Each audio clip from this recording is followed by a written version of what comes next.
Stop obsessing over social media, which sets unrealistic health expectations. Let's bring it back to the basics. Join us for 10 essential lessons to help improve your health on our 10K run.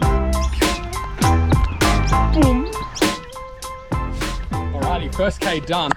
The first point is move more and sit less. Now, if I was to give you a pill which had amazing health benefits and reduces your risk of heaps of diseases like cardiovascular disease, stroke, obesity, arthritis, diabetes, you would take it, wouldn't you?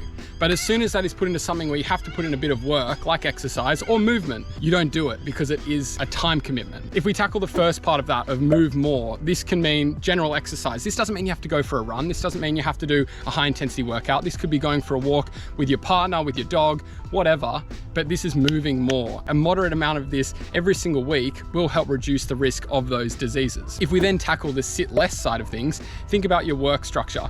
Are you at a sedentary job where you're sitting in front of a computer most of the day? Our number one rule and easy way to do this to reduce your chance of back pain, neck pain, and all different office types of pain is to get up every 45 minutes and move your body. Do some gentle neck movements, walk around your house, go make yourself a coffee, and that little target will help move your body in a way that will reduce your risk of different types of pains. So just before we jump into our second kilometer and second tip, keep it simple. It doesn't have to be an overwhelming level of activity every time you move. It's the little things that will contribute to being healthier over time. So keep it simple. Move more, sit less. Let's go.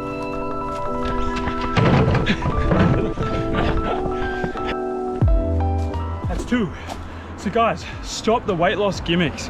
Keep it simple. We know that everyone that swears by a diet, what we see is you get a really good intense start to this, but it's really hard to maintain over time. So all those gains that you get quite quickly sometimes fade away in the long term. My suggestion is all about intake versus outtake. Talking about your calories here. Make sure that your expenditure, so the amount of calories you expend, is greater than the amount that you eat and intake. Our methodology is just to keep it simple, and that way it's going to be effective, especially over time. If you try and start with this massive difference and you're hardly eating anything and you're exercising all day, every day, that's not sustainable. It's not realistic. You'll give yourself a month and you'll burn out, and then you'll just go back to binge eating habits or just eating more than you should be, and you'll put that weight back on very quickly. Now, when you think about how many calories you burn, this isn't just when you're exercising or walking. When you're lying in bed resting or sleeping, you'll actually burn the most calories across the whole day. It's just making sure that the balance is in a calorie deficit. So guys, ultimately just forget the gimmicks. Those green juices, the fasting, the keto, they're all things that you might see short-term goals, but it's not creating the realistic health changes you need for long-term health. Keep it simple. It's all about intake versus outtake. If you keep to that principle, no matter how or what diet you use, it will be effective. So just chuck the gimmicks out. Here's another fun fact for you freeloaders. 90% of you are subscribing. What is with that? Dude, he's not happy. Hit that subscribe button. Hit that subscribe button. Come on. So much content. Let's go. I love the yell. Come on. Do it.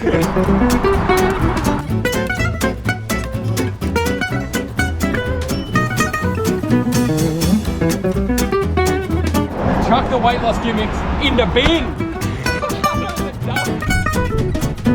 All right, point number 3 is nutrition is key. Now let's keep it simple and break this down to 2 things. Number 1 is have a balanced diet, have a colorful diet, have lots of fruits, vegetables, proteins, fats, have a bit of everything, and this is a fantastic, easy way to keep your diet balanced and under control. The second point is it comes down to portion size. Now, if you're someone who struggles with this, then a great little tip is to try a smaller plate, because it'll trick your brain into thinking that you're actually eating more, which can make you feel fuller, and then this will mean you're going to be eating less. Think about, lastly, what you're consuming. Lots of natural foods are very good. Try and reduce how many processed carbs you have, because these are just going to leave you not feeling very full, and then you'll just want to eat more and more. And lastly, don't be too strict on yourself and allow yourself to be treated. If you like a bit of chocolate after dinner or a bit of ice cream, that's fine, as long as you have a little bit and keep it under control. That's all part of a balanced diet. Let's get into this 4th K. Now the 4th tip is all about sleep quality, but sometimes you got to stop and enjoy the view. I'll tell you about it in 700 meters. Coming to get him.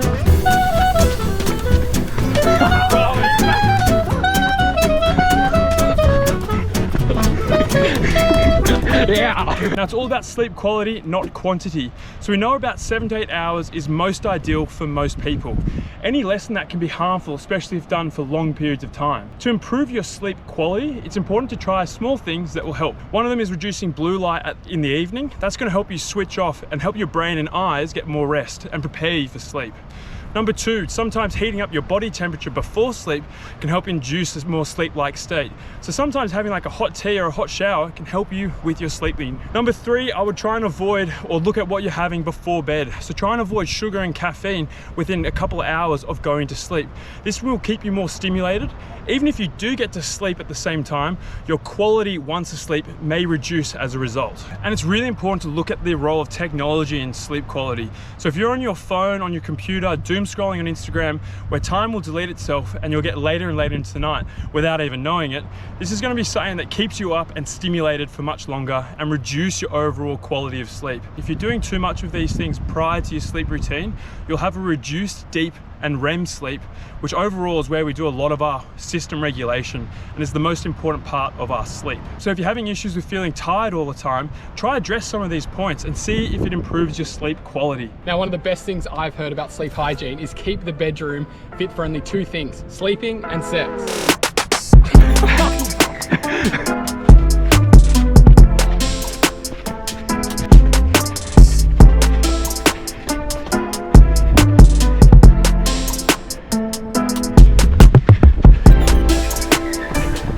Ooh, good little burner hill to finish out our 5th K. You'll love this next point. Can you see the whales? You can hear them. Now, point number 5 is to set realistic expectations for yourself. Now, our world is drowned in social media. You see unrealistic, amazingly beautiful, fit, shredded people online, and we always look to try and compare ourselves to them. A lot of the time, social media can be fake. They can have steroid use, they can have all day to shape the body into what they want to do. It's a full-time job, and them having a good aesthetic doesn't actually mean that they have a healthy lifestyle. And this is a trick that fools a lot of people into creating false expectations for themselves. We're going to sound like a broken record here, but it's all about a balanced lifestyle. Set goals to yourself that are realistic. Start slow. It's okay if you want to become a runner, walk and run. You don't have to go out and blitz a 5K to begin with. If you want to lift weights, start slow and safe. If you want to lose weight, just take it easy and expect slow progress over a long period of time. These are healthy, realistic, simplified health decisions, which isn't caught up in gimmicks and social media. I can guarantee you'll have a better mental health and you'll have better long-term outcomes if you try it. That's 5Ks done. 6K, let's go. Exercise is fantastic for self-regulation. Now, there's no superior one form of exercise. Ultimately, you've got to do what you enjoy. Chances are, if you enjoy it, you're going to do it more regularly and you're going to do it for longer. Now, we just know, pure and simple, that exercise is great for hormone regulation. Following exercise, you get a boost in endorphins, dopamine, all your happy hormones. Helps manage your stress hormones, your cortisol. So when you're doing this regularly, you're going to get that improving regulation over time. So to keep it pure and simple, it's great to produce your happy hormones, and if you're doing it regularly, you're going to be happier. Hell no. I'm going this way. Now, our 7th tip is prehab over rehab, but let's go to a quieter place. Our 7th and 8th tip might be done together at this rate. Alrighty, we finally found a quiet place. The 7th point, as I said before, is prehab over rehab. Now, this isn't just applicable to your runners, your sports people, your athletes. This is for someone who's just thinking about starting their health journey off. It's thinking about prehabilitation, so basically exercise to improve your load capacity, improve your strength, reduce your risk of injury before those injuries happen. Rehab is doing those exercises after the injury has already happened. I can tell you a small investment in prehab now pays huge dividends later on in avoiding injury, and it's a lot less time consuming and a lot more fun. Now, we talk a lot about prehab on this channel, and we've got heaps of different workouts that you can do, weights or no weights, to improve the strength of your legs, and we target it specifically to runners, but anyone can do them. So I'll pop those links down in the description, and you've got a vid up there that you can click on as well to check it out. But the best way is make sure you subscribe to our channel, because you won't want to miss any of the videos we have coming out, because this is a big part of the videos that we do. Here at the Physio Bros, we're redefining realistic health, and that's why it's so important that you follow along with us, because we're going to change the system. Let's roll.